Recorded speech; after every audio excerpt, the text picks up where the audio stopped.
Olá, né? Nós vamos dar início agora é, à unidade temática que fala sobre gravitação, né? E posteriormente vamos dar início à fala sobre força centrípeta, né? Que é o primeiro dos assuntos dessa nossa nova unidade, né? Para dar início a essa aula de hoje, nós vamos começar na observação desse pequeno esquema que eu criei aqui, ó. Falta só o fio aqui ligando o carrinho, né? Onde aqui a gente tem um carrinho, ó, vou voltar aqui. Ele é ligado a um fio que está preso ao centro dessa tábua, né? Ele está descrevendo esse movimento aqui para essa linha pontilhada, né? O desenvolvimento do problema é o seguinte, né? Um pequeno automóvel de brinquedo movido a pilha e que anda numa linha reta foi amarrado a um fio, como eu já demonstrei. A outra extremidade do fio ela foi amarrada a um anel de metal e este foi encaixado num prego fixado ao centro de uma tábua. O automóvel ele foi posicionado como mostra, né, o esquema que eu acabei de fazer. E uma vez ligado, verificou-se que, em vez de seguir em linha reta, né, realizou um movimento circular. Então, como explicar cientificamente porque o fio, né, impede o movimento em linha reta? Porque se você solta esse carrinho, né, que ele se move sozinho, né, você possivelmente, vamos supor que aperte um botãozinho lá nele, ele se movimenta sozinho. Ele ia seguir em linha reta, né, e ia cair aqui na mesa, né? Só que, de alguma maneira, o fio não deixa com que ele siga em linha reta. É isso que a gente vai ver agora, estudando o conceito de força centrípeta daqui para frente. Força centrípeta, né? A tendência, né, de um automóvel de brinquedo mover-se em linha reta faz o fio agir sobre o brinquedo, né? E impede de prosseguir em linha reta na mesma direção.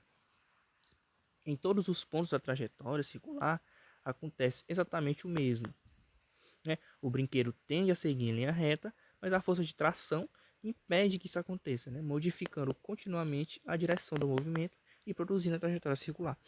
Então, o que ocorre no movimento do carrinho é o seguinte: ele, né, a tendência dele é seguir, né, em linha reta, aqui, ó. Só que a força de tração, ó, que está aqui no fio, ela não permite, porque vamos supor que ele mude de posição, ele venha para cá,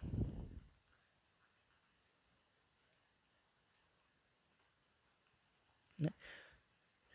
Ó, para ele realizar esse movimento, esse isso aqui não era possível, né? Se ele não estivesse preso ao fio. Se ele estivesse solto, como eu já falei, ele ia seguir essa linha aqui. Como ele está preso ao fio, essa força de tração aqui, que eu vou representar por T, ela faz com que ele siga essa trajetória curvilínea, né?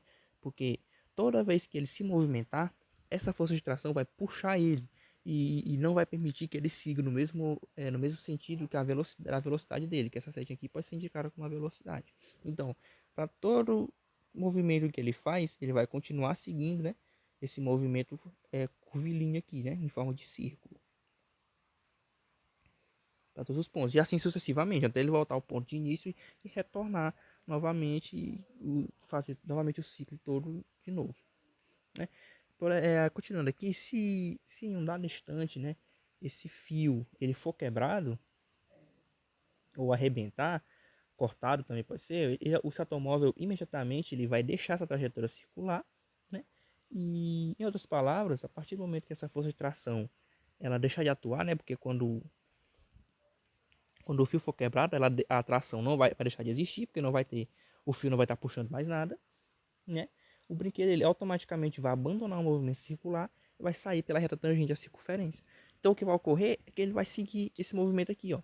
Vamos supor que esse fio aqui quebra, pronto, não tem mais fio.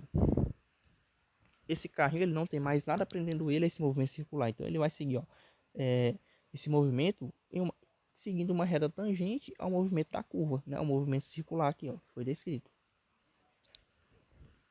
Continuando aqui, né, analisando os dados desse experimento que a gente acabou de fazer, nós temos que no início aqui do movimento, né, aqui, ó, nós podemos apresentar aqui, esse carrinho ele tende a seguir em linha reta, então a gente pode colocar aqui, ó, tende, né, não, vou colocar o carrinho, é melhor.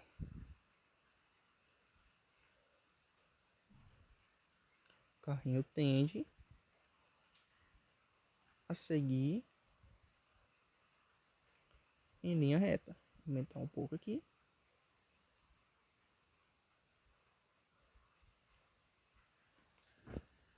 Né?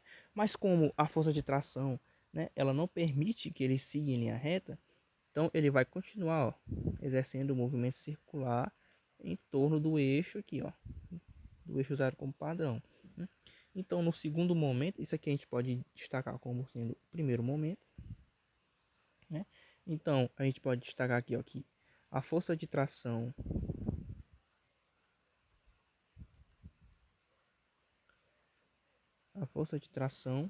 né, no fio atua sobre ele e modifica a trajetória, né? A força de tração no fio atua sobre o carro, atua sobre o carrinho e modifica sua trajetória.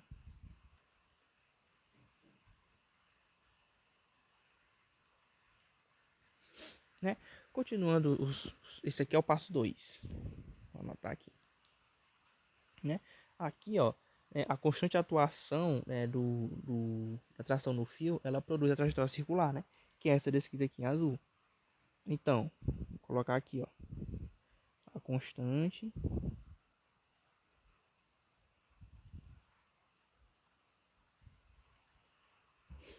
atuação da força de tração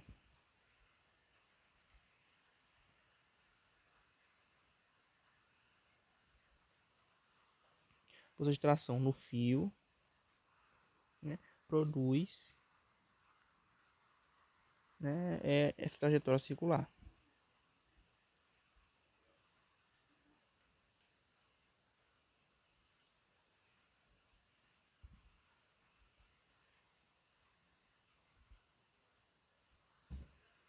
Né? Caso, como eu falei no exemplo passado, caso esse fio venha a se romper, sumir o fio, né, a tração vai deixar de atuar no fio, né, e essa tração ela vai deixar de atuar no fio sobre o brinquedo. Então, outro ponto para a gente anotar aqui, ó, né, se o fio se romper,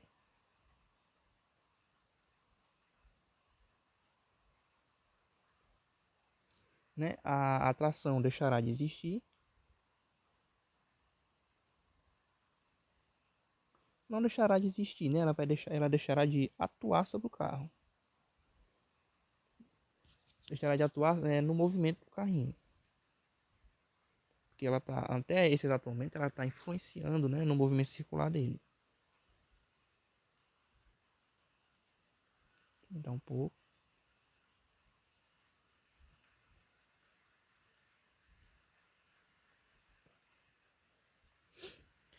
Para finalizar, né? Depois que esse fio for quebrado ou se romper, né? Ele vai sair pela reta tangente à circunferência. Ou seja, ele vai continuar seu movimento aqui, ó, de acordo com a reta de velocidade dele, né? Que está indicando para frente, né? O sentido do movimento. Então, diminuir um pouco aqui para colocar aqui, ó.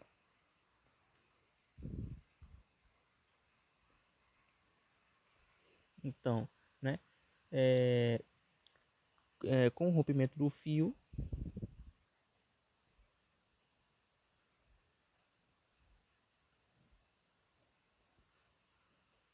né? O carrinho,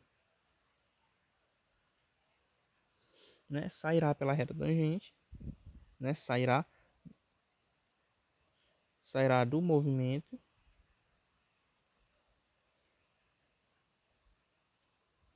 pela reta tangente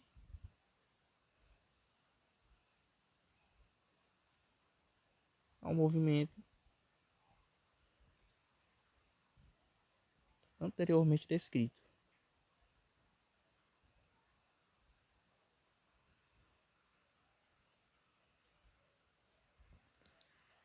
Então essas foram só algumas observações, né? Só para analisar esse esquema que foi feito no início da aula, né? Continuando, a gente tem ainda, né, que essa força de tração que é no fio que atua como na situação que foi feita agora, né? Ela é chamada de força centrípeta, né?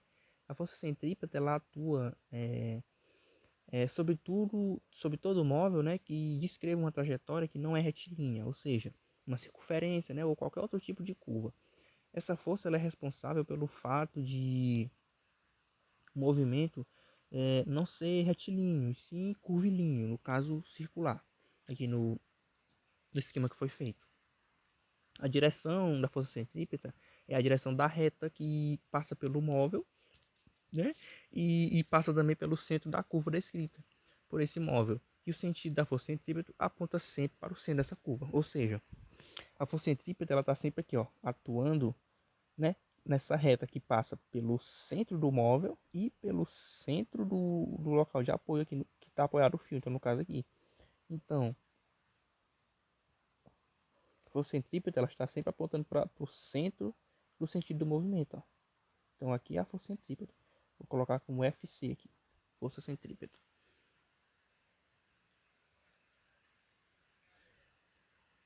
FC, ó. A gente tem ainda alguns exemplos de atuação da força centrípeta, né? Por exemplo, a gente pode encontrar inúmeros exemplos de movimentos no quais há força centrípeta, né? Por exemplo, dá para fazer aqui, cara, esse exemplo aqui, ó. Você amarra uma borracha, né, escolar com um barbante e segurando, fazer com que ele gire em alta velocidade. Né? Essa tração no fio, ela vai atuar sobre a borracha, fazendo com que ela percorra uma trajetória circular, né? Essa tração no fio atua como força centrípeta, né?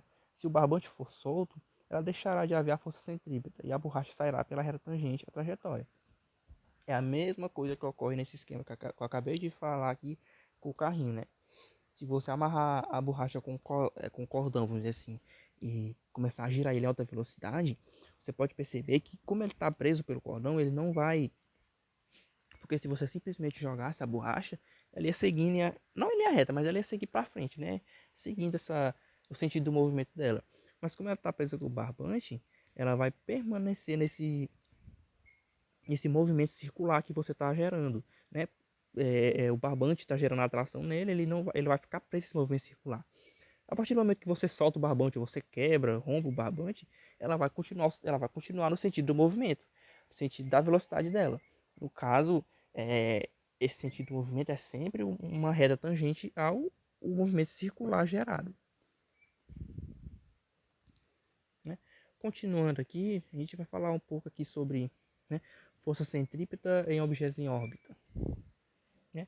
Imagine um satélite artificial aqui, ó, nesse primeiro exemplo aqui que eu mostrei. Satélite, né? Imagine um satélite artificial em órbita circular ao redor da Terra. Né? Uma força centrípeta deve atuar sobre ele, já que realiza um movimento curvilíneo. Mas qual será a origem dessa força? Porque a gente tem, né, que nos exemplos que foram dados até agora, a gente tem uma força, né, que é considerada força centrípeta. Né? No caso dos exemplos que foram dados, tanto do carro quanto da borracha, a gente tem que eles estão presos por um cordão. Mas e no caso do satélite, professor, que não tem nada segurando ele, está lá solto no espaço, né? Aí, né, que entra a análise desse movimento, né? Onde o satélite ele está sujeito à atração gravitacional do planeta Terra, né? Que é justamente a força-peso que atua no satélite, que exerce o papel de força centrípeta necessária para manter seu movimento circular, né? Uma vez que ele é colocado em órbita, o satélite ele não precisa do auxílio de motores para manter-se na órbita. A única força que age sobre ele e que o mantém em órbita circular é a própria força centrípeta, e no caso é a força da atração gravitacional. Então, nós temos, vocês vão ver mais para frente em aulas futuras, né, como a gente está na unidade de gravitação, essa questão da atração gravitacional dos planetas, né? Mas por enquanto vocês podem considerar apenas que ela é uma força muito parecida com a gravidade, né? Que está sempre puxando todos os objetos para o centro do planeta Terra, né? Ou então para entrar em contato com o planeta Terra. A mesma coisa ocorre com o satélite. Ele está sendo diretamente puxado pela atração gravitacional do planeta Terra para o centro dele. Isso não permite que ele saia voando desordenadamente para o espaço, né? Isso faz ele permanecer, ó, todavia em sua trajetória circular constante, né? Porque em qualquer ponto que ele esteja, a atração gravitacional da Terra vai estar sempre puxando ele para o centro da Terra. Ou seja, não vai permitir que ele saia da trajetória. Aqui já é um pouco diferente daqueles exemplos que a gente falou, porque lá a gente tinha o caso, por exemplo, do fio se romper, né? E o objeto ele sair da trajetória circular, né? Aqui já é um pouco mais complicado essa questão, né? Porque para o satélite sair da órbita dele, a atração gravitacional tinha que deixar de existir. E aqui já é um estudo mais complexo, né? Que não cabe nesse momento, né? Só para finalizar a nossa aula de hoje, vamos falar um pouco sobre como colocar, né, um objeto em órbita, porque a gente acabou de ver a questão do satélite, que ele está em órbita, né? Mas a gente fica se perguntando, como é que um objeto é colocado em órbita, né? Como é que o satélite é colocado lá, nesse movimento, né? Na época de Newton, né, não haviam foguetes espaciais, né? Muito menos satélites artificiais orbitando o planeta. Contudo, foram os trabalhos de Newton que abriram o caminho para inúmeros progressos científicos. Entre eles, os voos espaciais, né, que se iniciaram no início do século XX.